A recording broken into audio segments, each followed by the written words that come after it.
Hi, Hi everybody, this is Barbara Drazga, aka the Deal Diva with DealDivaWholesale.com. If you go to DealDivaWholesale.com, you can watch a bunch of videos. I've got some free stuff you can download, a ton of articles about how to source wholesale and how to sell on Amazon. So today I am interviewing a rock star in the Amazon community, the CEO of FreeUp.com. And the reason I say it that way is because it's got like an extra E in there. And this is Nathan Hirsch. Say hi, Nathan. Hey everyone, how's it going? Well, we both got such busy schedules that we kept kicking this interview down the road. And sorry about the delay, but I'm thrilled to finally we've got each other corralled on this webinar. We're going to bring you a ton of content talking about 6 hacks to outsource your Amazon business. So the timing of this video is Q4. If you don't know what Q4 is, you haven't been selling online long enough.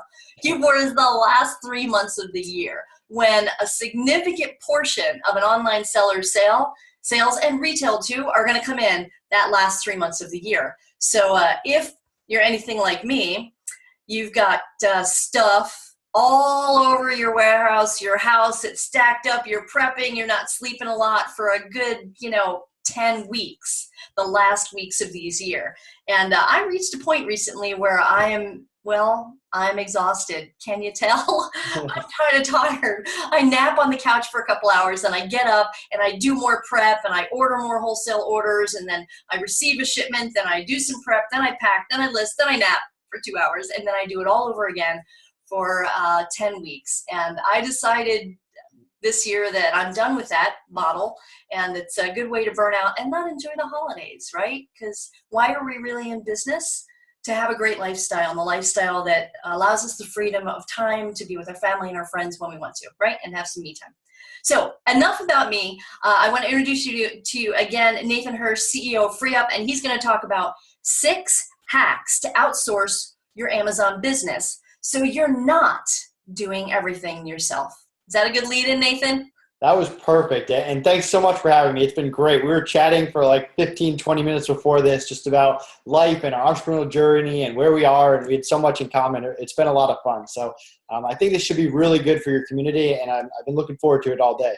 I appreciate you taking the time out of your busy schedule during Q4 to jump on board and give a bunch of value. So I'm going to hand it over to you, no fluff, and let you take over this webinar and this interview and give us as much content, and also give us an offer at the end, because my folks are always looking for some kind of deal and some sort of special offer in my interviews. So if you promise to do that, then hey folks, stay on board, stay online, and watch the rest of the interview, and we'll give you an offer at the end. Awesome. How do I share my screen right now? Okay, so down at the bottom, there's a little green button that says share screen. Ah, there it is. I got it. I've done that a million times. I don't know why I couldn't find that button. All right, you can see it now, right? I gotcha. Perfect. Cool. So, yeah, my name's Nathan. People call me the remote hiring guy because a long time ago, and I'll tell my story in a moment, I realized that remote hiring just changed my life. So this presentation is 6 hacks how to outsource effectively for your Amazon business. Not just outsource, but outsource effectively. That's the key. How you get stuff off your plate quickly. And it can seem overwhelming, big picture, but it's actually very easy to do if you have the right hacks, the right steps in place. So I want you to take a second, maybe shut your eyes, and be really honest with yourself. Wherever you are as an entrepreneur, if you're year 1, year 6, even some of my clients are year 10, 15, are you still handling repetitive and mundane tasks? Are you outside your business where you're focused on the sales, the marketing, the expansion, the getting new clients, getting new customers? Or are you trapped in the internal operations, the daily grind, the customer service, the packaging, the filling orders? Do you just wish you had more manpower on your team? Because if you're like me, you're working 40, 50, 60 fun hours every week, but you could work 200 on your business and there would still be more work to do every week. So could you just have more manpower? And have you tried hiring before? There's the people that have never done it. There's the people that have done it and had that bad experience and they've kind of shied away from it. And then the people that have done it, but now they're just so overwhelmed again that they don't have the time to really focus on doing it. So if you fit any of these categories, this presentation's for you. And I want to help you like I've helped thousands of clients all across the world. So a little bit about me. That's me and my girlfriend and my cute puppy, Charlie. I own a condo in Florida. We are incredibly happy. We have a fantastic life. I built 2 successful businesses. My Amazon business, I've sold over $25 million. FreeUps in year 2, we're probably going to do over $5 or $6 million in revenue this year. I've gotten what the entrepreneurial dream is. I have financial freedom. I can work when I want to. I can buy the things that I want within reason. And I also have a 20-person, I call them my super team, my A team. And you can see pictures of them right there. They love each other. We're hanging out together. And it makes my life so awesome. I get to work with incredible people. We get a lot done every week. They bill me about 500 hours every week. And we just crush it. But it wasn't always that way. Back when I started in 2009, I had no idea what I was doing. I was a broke college kid looking for extra beer money on the side, and I started buying textbooks, and textbooks led me to Amazon, and Amazon led me to try all these different products that I thought were really cool that I'd sell, like sporting equipment and DVDs and computers, and I failed at all of that. And then I found out that I was really good at selling baby products. So I'll say that again. I was a 20-year-old single guy in college selling baby products on Amazon, growing a dropship baby product business. And as that business grew and 6 months passed and 8 months passed, and all of a sudden I'm making more money than I ever had in my life. And then busy season hit. Barbara said that if you don't know what busy season is, you haven't been selling long enough. That was me in year 1. I had no idea. And it hit me hard. I was trying to balance school. I was trying to balance a social life, everything you wanted to do in college. And I didn't sleep for the 10 weeks that busy season was. And when I got to January, I was like, whoa, I can never let this happen again. So I hired a few people and made some great hires, like my business partner, Connor. And I made some really bad hires that really hurt me and cost me money. And I got through another busy season. And yes, it was a little bit better, but it started to impact my personal life in a bad way. I definitely didn't have the quality people, the manpower I needed. Hiring people was taking up so much of my time, and just finding people around me to work for me, people that could work in my office, my little college dorm room office, was really hard. And that's when a buddy of mine introduced me to the wide world of freelancing and outsourcing, hiring people from all around the world, across the US, in the Philippines, in the UK, wherever, really talented people offering their services remotely. And this really changed my life. And from the past 8+ years of hiring, I've gotten really, really good at it. And now I want to share it with you guys. So once I learned how to hire effectively, it was time to really help other people. You can see a few of my clients there. I love doing podcasts, webinars, guest speaking, all about hiring. And I like to divide it up. There's the beginning stage, which is identifying what you want and interviewing. The middle stage, which is onboarding and introducing people to your team. And then the external part that a lot of people forget, which is managing and motivating and getting the most out of people and reducing turnover. So all of that is important. And I'm going to break that down within 6 hacks, because when I first started FreeUp, the concept was to make hiring faster and easier. So quick FreeUp Plug, what we do differently, we get hundreds of applicants every week. We vet them for you for skill, attitude, and communication. We take the top 1% and we make them available to you. It's free, no monthly fee. You just pay for any hours you use with no minimums. And on the back end, we're insurance against turnover. In case anyone quits, we cover all replacement costs. So I built that based on my 8+ years of hiring. But today, what I really want to accomplish is for you to have that aha moment. I want you to realize that you can hire freelancers for your business, that you can improve upon your interview process, which might have resulted in bad hires in the past, that you can avoid bad hires altogether.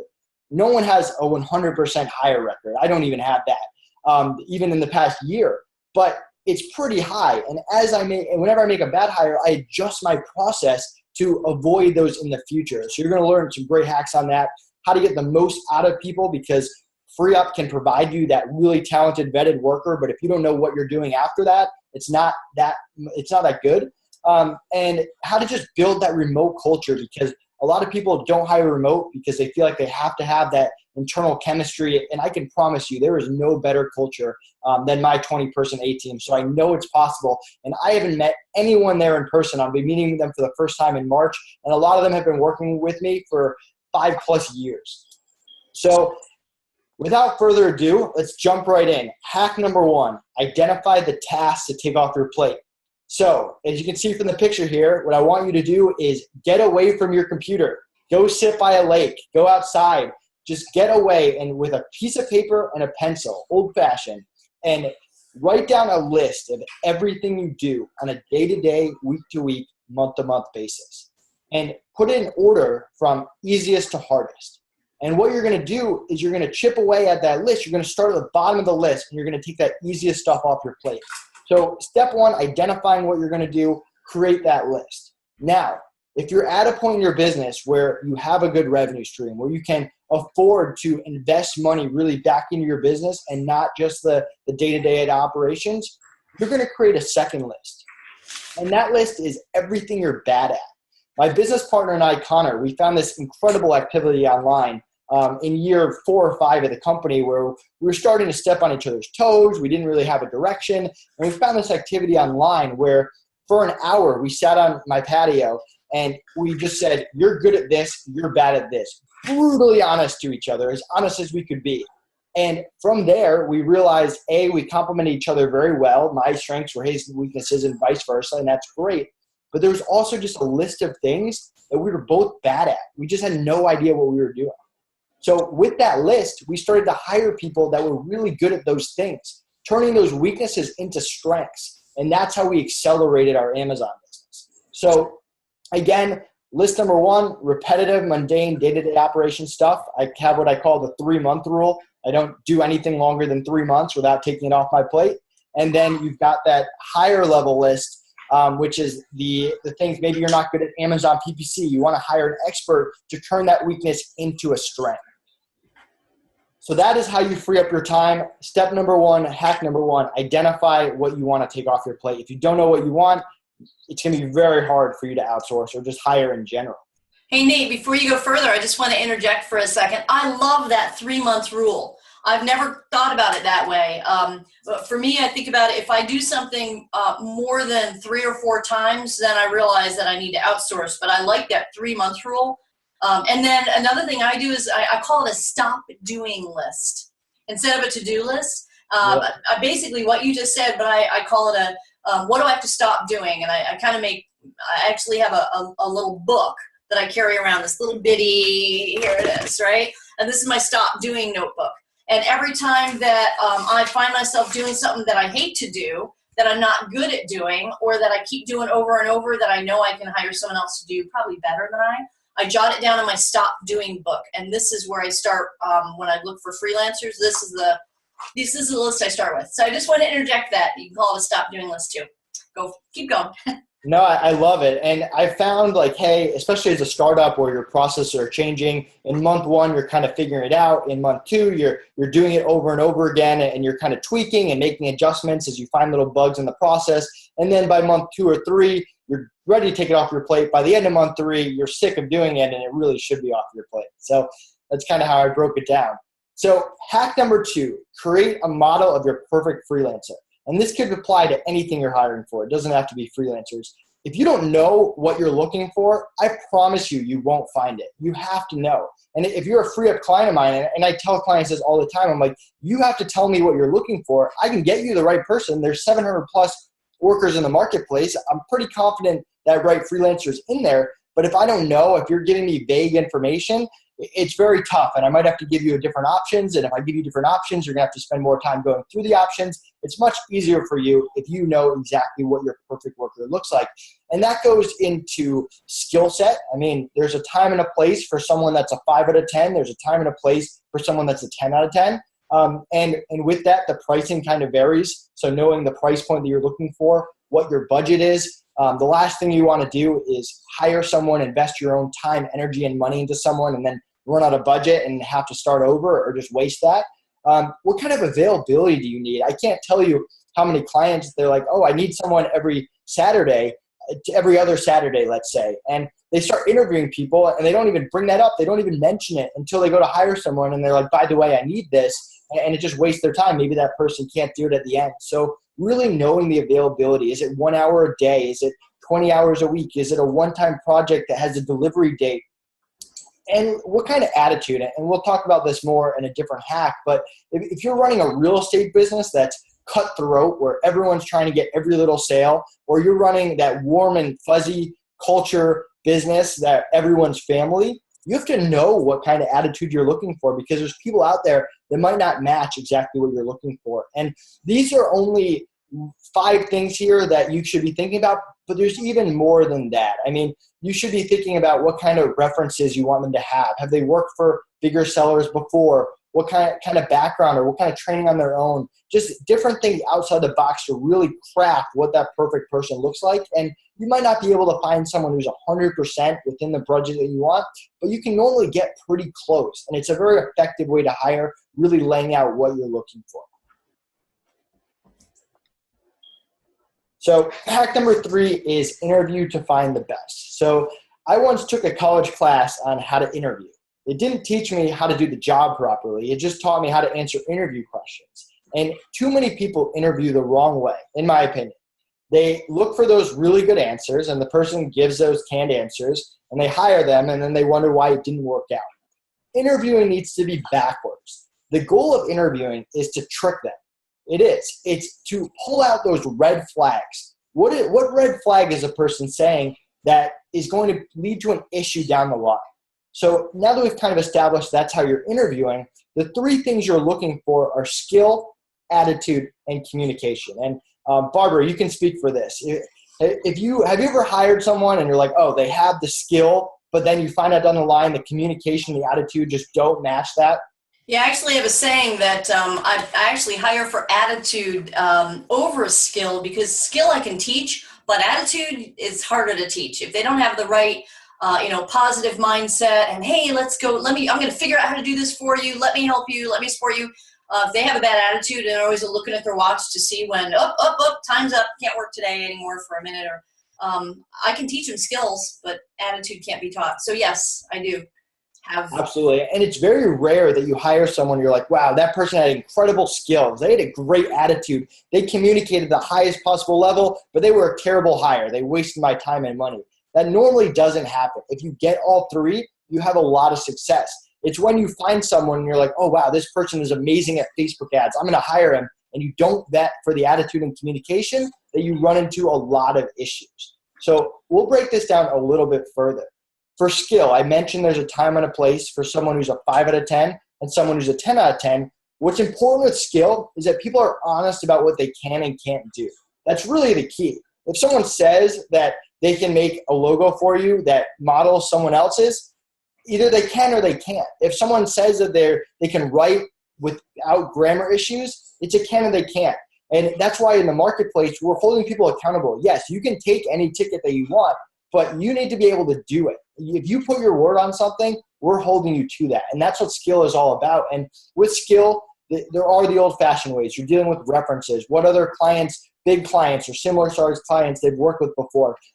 Any kind of tests even after the hire to evaluate them, and we do a lot of that for you. But skill is really about being honest about what you can and cannot do. Like Barbara said, you can teach skill a lot of the time. With attitude, the best way I can describe attitude is I hate doing QuickBooks. I don't know about you, Barbara, but QuickBooks is one of my least favorite things to do, and I did it for way too long. Now, if I love being an entrepreneur. I'm passionate about it. I wake up every day. It's incredibly fun. If I hire someone to do my QuickBooks, they have to love doing QuickBooks as much as I love being an entrepreneur. I have a funny story about that, if I could interject. There's 2 things that were absolutely non-negotiable, needed to outsource in my life before anything else. And the first is bookkeeping and accounting, and the second is laundry. I actually have a service. I drop off laundry, and a couple of days later, I pick up this beautiful, lovely done laundry. I don't even know if I wash her and dry her. I haven't for years. So and then the second funny story is when I went looking for a bookkeeper, one of the criteria was that they have to love bookkeeping. And the bookkeeper I hired actually said these words to me. I love doing bookkeeping. It's so relaxing. Never in my life would I put the word relaxing together with bookkeeping in the same sentence. And for me, bookkeeping is like chewing on crushed glass. Seriously. So, but she didn't know anything about marketing or business, and that's my love. It's relaxing to me. So I was able to help her too by doing a little bit of back and forth consulting. So yes, I understand what you're saying about bookkeeping. Exactly. And we've all worked with someone that comes in with a bad attitude. They're constantly having bad days. They drag down all the people around them. They're cancer. It spreads. It's infectious. And it can really kill your business. I've seen it take down businesses before. Just one person, even if you just hire a freelancer for a one-time development project for 3 weeks and they interact with 3 to 4 people on your team, it can be a nightmare to recover from that. So attitude is incredibly important. Now, communication is key. I don't care if you hire someone to sit right next to you. You have to have strong communication. Never mind hiring people from across the US or even across the world. Communication is incredibly important. Now, basic communication, they have to speak English at a high level. If they don't get a foot into the FreeUp interview process. That's not really what I'm talking about. I'm talking about a step beyond that. I'm talking about someone that gives you constant updates, someone who can give you estimated hours and hit their estimate, someone who, when they give a delivery date, they're actually going to hit that too, and the communication's there and they keep you updated along the process. Someone has a personal issue, someone's house is on fire, you still get a text message so you know what's going on. Communication is incredibly important.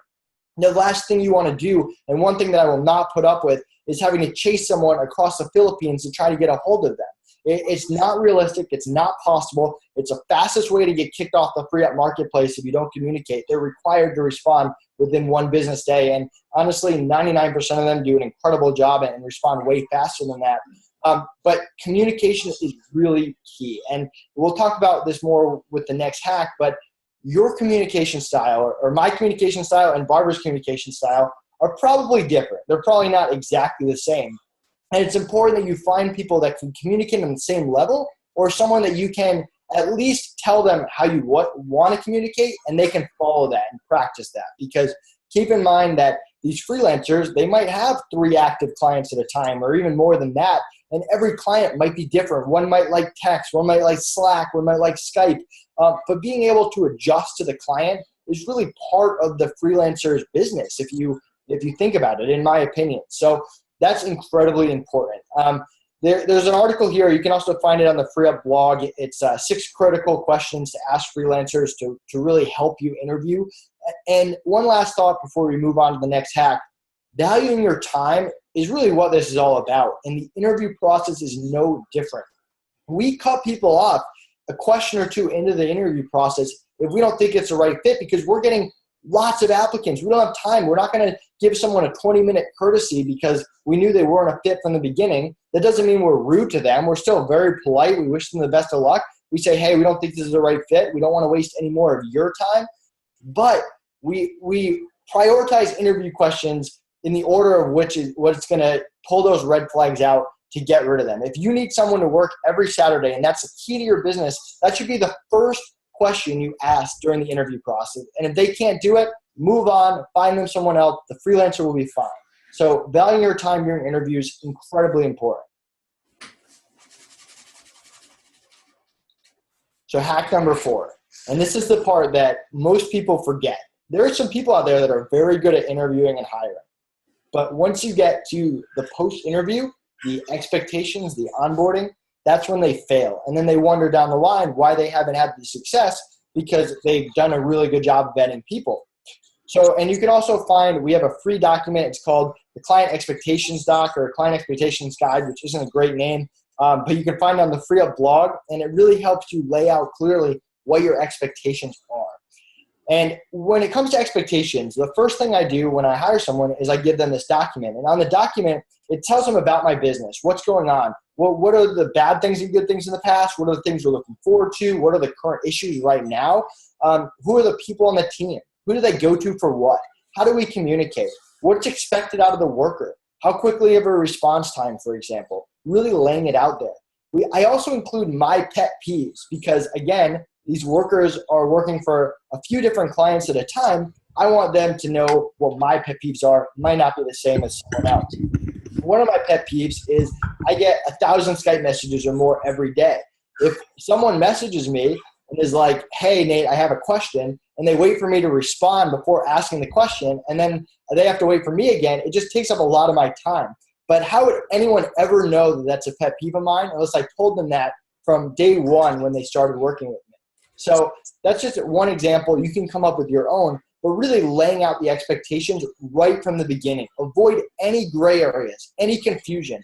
I have a lot of Jewish clients, and on Saturday it's their holiday, and they kept getting frustrated because the workers were excellently working on their holiday. And I went back, I was like, all right, we need to do a better job of laying out these expectations. When someone first starts, that's when you're laying that out. That's when you have them read a document and say, I agree, I understand, or give them a chance to ask questions if they don't understand. So incredibly important to lay out those expectations. If you're hiring freelancers for more one-time projects or maybe project here, project there, do a discovery phase. Too many clients blow past that. Without a discovery phase, it's impossible to get a good estimate. It's going to lead to gray areas, frustrations, disagreements, and disputes. You have to lay it out. We encourage all the high-level freelancers on the marketplace to do a 1 to 2 hour paid discovery phase. And if any of you out there are like, hey, I don't want to pay for that, I promise you it's worth it. It's going to save you so much money and time down the line. And I pay for it myself. Nate, say that again. What was that? The discovery phase. So Okay. what I mean by discovery phase is, let's say I wanted someone to build my website. I'm not just going to hire someone for $40 an hour and say, this is what I want my website to look like, go. It's more detailed than that. You're going to set up a meeting, and I say 1 to 2 hours. It could be less if it's a smaller project, it could be more if it's a huge project. Generally 1 to 2 hours. And they've done this before. They're going to have questions for me. They might ask me about the theme, the layout, the number of pages. Get 100% on the same page and get it all in writing. If someone gives you an estimate, what does that include? What does it not include? Make sure that's incredibly clear. And you're also going to, from that discovery phase, by the end of it, you're going to leave with 2 numbers, not 1, but 2 numbers. The first is estimated hours or cost if it's fixed price, whatever the cost is, with us is hours. And then 2 is a delivery date. Because if you can leave there with someone being like, this will take me 10 hours. 10 hours could be in 1 day. It could be in 2 weeks. It could be spread out over a month. Get that second date. Get the delivery date. And too many people forget to do that. And the delivery date should be specific. It's not next Tuesday. It's next Tuesday by 2 p.m. Eastern time, down to the T. So you hire someone to build your website. You do a discovery phase. You make sure it's all mapped out. Every question is answered. Every rock is unturned. You get the estimate. You get the delivery date. And from there, you can work with them to tweak it or approve it. Maybe it is a little over budget and you're like, oh, what if I remove X, Y, and Z? Okay, now it's under budget. Now I approve and move forward. And then once you get that, you hold the people accountable to it. That's the key after the fact as well. It's all about eliminating gray areas. That's what expectations is all about. I can't tell you how frustrating it is on both sides of it. I mean, the worker side, if they come and they kind of botched it because they skipped the discovery phase. They thought a project would be easy, so they jumped right into it. And same thing on the client side. I got an email this morning. A client's like, "Oh, this worker billed me 12 hours for a website. I don't know what that is." And I was like, "All right, did you guys agree to anything up front? Do you know?" And the worker was in the right. It was a pretty big project, but the client had no idea because they skipped the discovery phase. There was a newer worker on the marketplace, and we resolved it, and everyone was happy. And it was a great learning experience for the worker, and I'm sure they'll never do it again. But you avoid a lot of issues by having that discovery phase. Or at the very least, if you're hiring, let's say, a VA for 2 hours every day, set those expectations. Hey, I expect you to be on at 8:59 a.m. every morning. We also have a one-time project doc that you can access. Check it out on the FreeUp blog. It'll help you clearly lay out a one-time project so you don't run into issues down the line. Hey, Nate, you just mentioned something that I want to come back to real quick. You said if you hire a VA for 2 hours a day, and so I think some people's expectation is, man, if I don't have enough work to give a full-time VA, and they think that they need to hire, by the way, a VA is virtual assistant, if you guys don't know what that is. I used to have this impression that I had to hire a virtual assistant 40 hours a week and employ them as a full-time VA, which kept me from hiring virtual assistants because it was a misconception. So you just said you can hire someone for 2 hours a day to do virtual assistant type work. Yeah, we have no minimum. So you can hire someone for an hour a day. I have someone that does my email. Now it's 2 hours because I get a lot of emails. But to start, they worked 1 hour from 3 to 5 a.m. every morning. They cleared out my inbox. They marked 5, 10 emails for me every morning. I would wake up, instead of clearing out all my emails, I would just respond to those. Boom, head start to my day. So that's just that they're just responsible for one task. One task. That's this is a great way to get started. Just pick that one thing on your to-do list that takes up, it could be social media posting, or setting up automated postings and finding articles for posting. That one, I'm just saying that because that's at the top of my mind for the next thing I want to outsource. So it doesn't have to be a full-time person. You could hire them for one day. Every morning they have to post 4 things for 1 hour. That's how I started my social media page. We have 5,000 likes right now. It started off with very few. With someone, I would pay them $5 for 1 hour every day just to post some stuff for me and get it started. Wow, that's amazing. Thank you for that. I know where I'm going after this call. FreeUp.com. I'm definitely going to try out some smaller tasks just to test out freelancers for these. I just thought I had to have a whole 40-hour-a-week VA, but clearly that's not the case. No, I mean, it's all about getting your hours back. If you think, hey, you work 8 to 10 hours every day, maybe more, what if you just had an extra hour every day? And then as you grow up, you get a little bit more. You get that 2 hours extra every day, and then 3, to the point now where there's people billing me 500 hours every week as a team, and I get a lot of extra hours every week. And it all started small. It all started with an hour, just getting that hour a day back. Okay, thank you. And if you guys halfway through, I'll just give you a link real quick. Go to tinyurl.com/VA Diva. So my nickname is Deal Diva, so all of our codes are going to be VA Diva, and we're going to tell you what that special offer is at the end of the call, but it's tinyurl.com/VA Diva. You can go there and check things out as Nathan is giving this presentation. Awesome. Thanks, Barbara. You're welcome. Hack number 5 is build value-based remote culture. Now, a lot of people think it's difficult to build a culture in general. When you're dealing with freelancers, it's really not as hard as you think. These people are passionate about what they do. It makes it a lot easier. Also, when you're dealing with full-time employees, a lot of times they're doing things they really don't like doing. They're doing things that they think is below their pay grade. When you're dealing with VAs, a lot of times they're focused on what they enjoy. And with that, when you combine people together that are really good at what they do and are focused on what they do, you can build some incredible chemistry. I know I have my social media team, and then I've got my billing and bookkeeping team, and then I've got my team of assistants. I'm monitoring my Skypes, my email, and we meet every Monday, and we have some pretty fun meetings. They're productive. We get stuff done, but everyone's laughing, joking. We have one common goal, though, and that's really the key.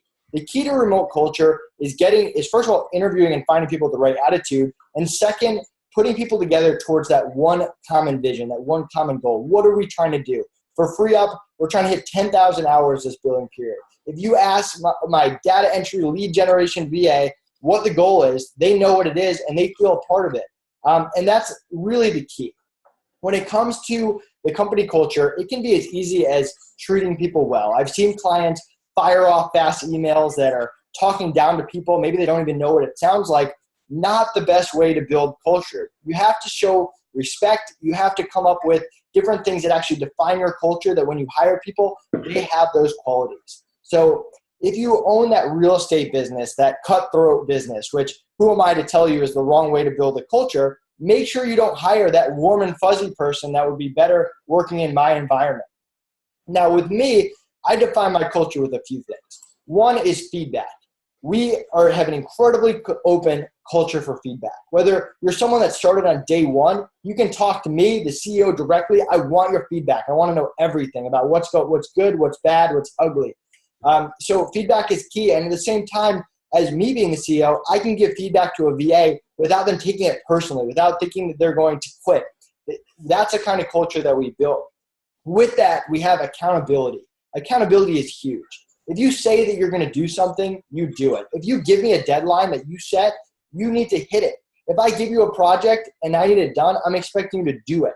Now, I'm a nice and warm, fuzzy person, but the accountability is there. And people know that if they're not accountable for what they do, they're not going to stay on the internal team or even in the FreeUp marketplace in general. So that's incredibly important.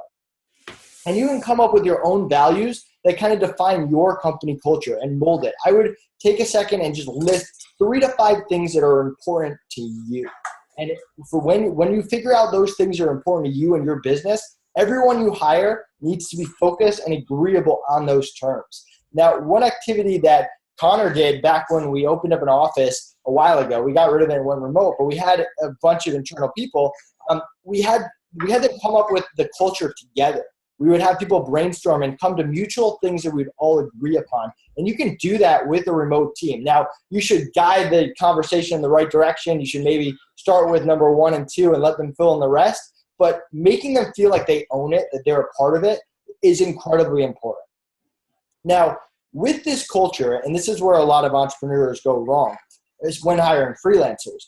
You're looking to build the long-term relationships. I call it my Rolodex. Even if I hire a graphic designer for a one-time logo, I want them to love the culture, love the business so much that I can go to them in the future. The last thing I want to do is every time I have a graphic design project, have to find someone new to do it. That's a mess. It can lead to issues. They're not going to be as good or reliable as the person that you've used over and over again. You're building up that trust. And too many people do that incorrectly. Let's say that you do have sporadic writing projects. Find 2 or 3 writers that you really like. I have clients that do this. It's kind of my mini hack. You create a Skype group chat of 3 writers you really like. Every time you have a project, you throw the project in there. First person that can get to it gives you the estimate and delivery date, because I practice what I preach, estimate and delivery date. And then I say approved, they get started and they do it. And it's an incredibly fast way to get stuff done without having to commit 2 hours every day, without having to hire someone full time. You can build those long-term relationships. Our turnover rate is incredibly low because we built that culture. Everyone's working for the common mission. Even that person that did a one-time project for me still checks in and is like, hey, did you guys hit that 10,000 hours? Because they felt a part of it. That's what's key. And you can have that Rolodex that you continue to build and build and build as you grow as an entrepreneur.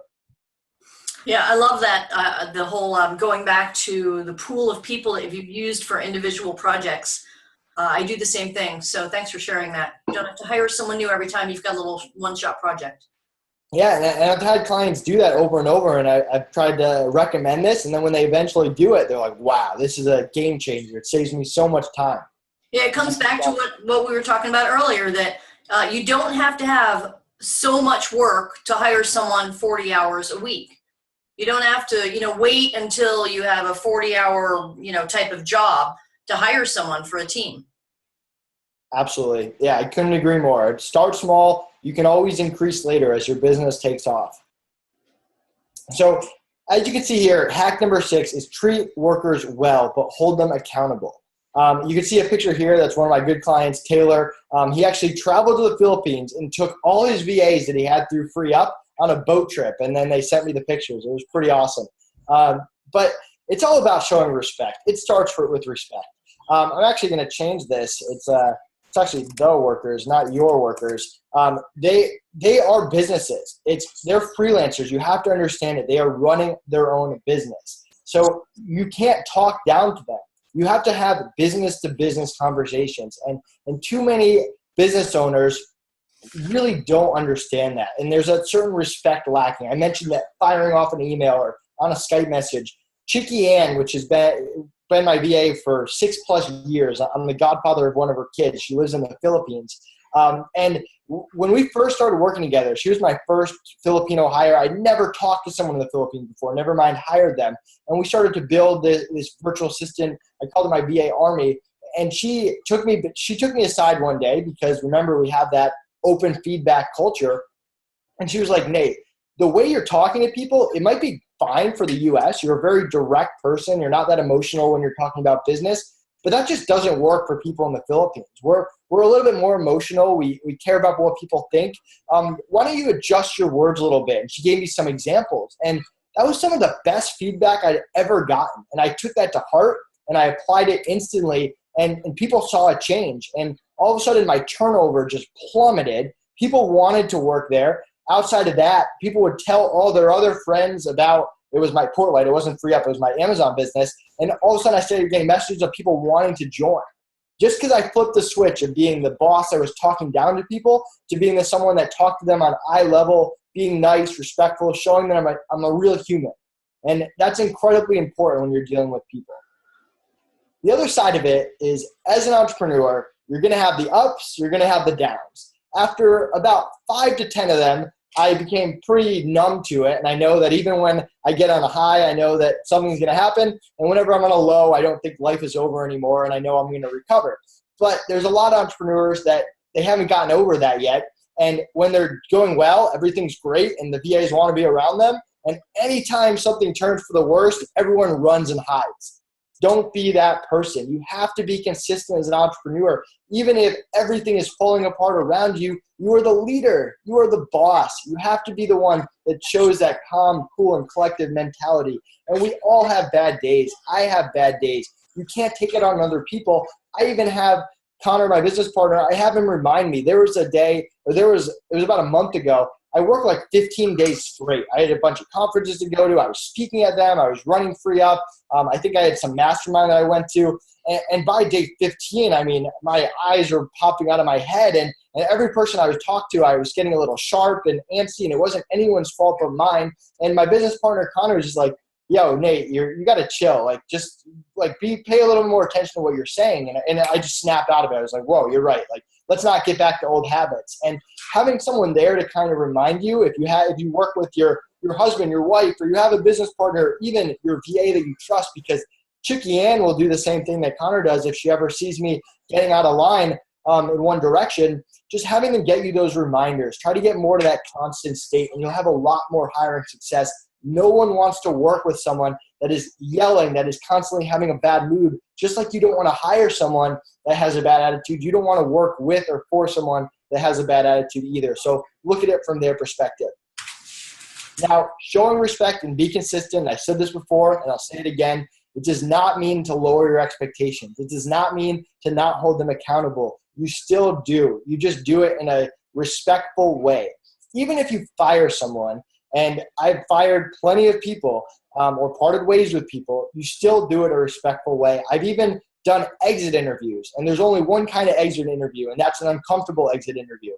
And you ask them questions, and you get brutally honest feedback so you can improve going forward, and you still don't burn the bridges. Even if in your mind you're like, this person wasted so much time, so much money, so much energy, you wish them the best of luck, and you never talk to them again. And that's the only way you go about doing it. Because if not, you don't know who those people are going to tell. In the age of social media, you don't know if they're going to bash you online.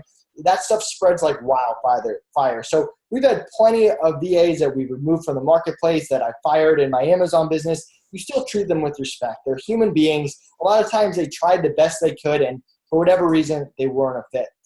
The last part of this hack is run meetings. If you're hiring developers, have a meeting every week. Get on the same page. Make sure you're still on pace. If you have a big team like I do, we meet every Monday. The social media people, the accounting people, my assistants. I know I'm forgetting a bunch of other teams, but you got to meet and get on the same page. You can keep it short. Some of them are 20 minutes. Some of them are an hour. And we just go through, hey, this is what happened last week, the good, the bad. Hey, these are the current projects we're working on. This is what's up ahead. Hey, there's a holiday around the corner, some small reminders, whatever it is. And just keep people on the same page, keep people together. It's an incredible way to be effective. I don't know if you have anything to add there, Barbara. Yeah, I actually like that idea of meeting once a week. And what I do is, and I know this is really low tech, but it's working for me. And I'm sure there are other there are services out there you can do it. I keep an Excel spreadsheet so that I can see where everybody is on the tasks that I've given them to do. I just recently discovered Trello and Slack. I don't know if you're familiar with those services. Love Trello. I will definitely be implementing Trello. I just started getting into it, and we've got to watch the training videos so I know exactly what I can use it for. But project management, setting the expectations at the beginning. And I have that on both ends with the people who work for me, and then I've got a client that we meet twice a week, beginning of the week, end of the week, to talk about, what the expectations are, what we hope to accomplish this week. At the end of the week, what did we accomplish, what worked, what didn't work, and what can we do better for next week. Incredibly effective. And even I have lead generation people that do a lot of the same repetitive tasks over and over again. I still check in with them. I still meet. I still get feedback. Some of my best ideas, some ideas that have made me a lot of money or made me look really good, came from people just because I reached out and had a quick meeting with them and checked in to see how everything was going. So don't forget to do that. Yeah, I like that people will bring their own perspective because they're knee deep in that, whatever they're doing, data generation or whatever it is they're doing, they're knee deep in that project. So they notice things that we don't see as the visionaries in our business, the people who are doing the plate spinning. We don't see the nuances of the things that we're outsourcing. So leveraging that collaboration from the people who are in the trenches for us, I think is really valuable. Absolutely. I think it comes down to respecting communication is what you're saying. Yeah, that's key. So that was a lot of information. I'm sure it was overwhelming. Start slow. You can start slow. We mentioned just get an hour back in your day and go from there. Be consistent. Do some interviews. It's free. Put in a worker request. Meet some people in the Philippines if you've never done it before. Start slow. Go at your comfort level. That's really what the secret is. There's very few people that watch a webinar from me and the next day they've hired 20 people. It normally doesn't work like that. But I have plenty of people who have watched a webinar of me and 4 months later, 6 months later, they have this incredible team and they're loving life and they're meeting my workers in the Philippines. It is a slow process like everything else, and you can do it. Be consistent. Learn from your mistakes. I mentioned that no one has a 100% hiring track record. If you make that bad hire, reevaluate. Go back to your interview process. What extra question could I ask? What could I have done better in that discovery phase? Really focus on the things that you can control. And that's really what it's all about, going back and improving based on the experience that you're having. And that's how we develop such a great interview process over the past 8 years, because every time someone slipped through the cracks and got in, we did a huge reevaluation of the entire process and just made it better and better and better. And you can do it on a smaller scale, even if you use FreeUp that does most of your vetting. Like I said, that's only step one. You have to take it from there. So how can the FreeUp Marketplace help you in the process? So I mentioned we get hundreds of applicants every week. We vet them for skill, attitude, communication, take the top 1%, let them in. On the back end, we're protecting you if people quit. We're covering replacement costs. It's on us. I mean, it's free to sign up. There's no monthly fee. There's no minimums. You can stop using us at any point. It's in our best interest to get you workers that you like, that actually help your business grow. And that's really what it's all about. And if you sign up using Barbara's link, I pasted it below, you get $1 off the hourly rate of the first 2 people you hire forever. If you hire one person to work for you and you work with them for the next 5 years, it's a lot of $1. So you definitely take advantage of that. Make sure you either mention Barbara's name or use that link. And lastly, I'm pretty easy to contact. Right at the top of freeup.com is my calendar. You can book a free consultation with me. I'd love to talk to you about your business. You can find me on Skype, Facebook, very easy to contact. You can check out the FreeUp blog. If you thought these hacks were cool, we have a lot more great hiring content on there, no matter where you are in your hiring journey.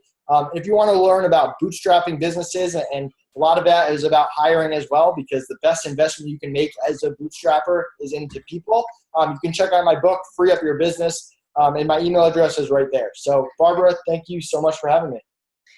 I've been taking all these kinds of notes. I'm going to write up a blog post on dealdivawholesale.com and post this presentation up there along with my notes. I have a couple of questions that I'm just thinking might be in the minds of the people who watch this. One would be, so let's say I wanted to hire a VA that I needed to check my email and do some kind of lower level things just to kind of take it off my plate. And free up some time for higher level stuff for me, but it's just basic stuff. And I want them for, I don't know, an hour a day, so 5 hours a week. What in general, I know I'm not going to pin down a number because it's probably based on skill set of the people who are in your marketplace, but kind of give me a range of what would that cost me an hour? $5 to $8 an hour, something in that, maybe 10 if you want a real all-star. We like to divide it up into 3 categories. So you got the lower basic level workers, you got the mid-level, and you got the expert level. The lower level people are doers. They're non-US, they're $10 and below. They have experience because we're not a marketplace for newbies, but they're there for clients that have their systems and processes in place, and they're there to follow those. Where the mid-level people, that 10 to 30 range, they're specialists. They do 1 or 2 things really well. Maybe it's optimizing Amazon listings or photography or graphic design, whatever that is. You're not really teaching them. You're not really hiring them to consult with you either. You're hiring them to do specific things at a very high level. And then you've got the experts, the 25 and up people. Those are your consultants. They can project manage. They can audit your business. They can come in and create the systems and processes with you and execute very high-level game plans. So using those 3 different levels, you can kind of figure out where you are for different things that you want to hire for. Well, 2 things come to mind as you were speaking, Nate. First, I love that FreeUp vets these people, because one of the biggest challenges I've had with outsourcing is, and it's not just, I'm not talking about any one country, because I have people who work in India and China. It's a numbers game. That's how I used to look at it until I found FreeUp. It's a numbers game. I have to go through a ton of people to find one rock star. And, I'll get responses back from an ad I put up, and maybe my ad wasn't optimized the way you guys do with your vetting process, where, they're able to slip through pretty easily and get hired by me because they say they can do something. And then the delays happen, and the bad quality happens, and then I'm back to square one and have to start all over again. So I love that FreeUp does that vetting process for me. Yeah, and we back it up too. I mean, if even the best VAs in the world are not a fit for the best client in the world.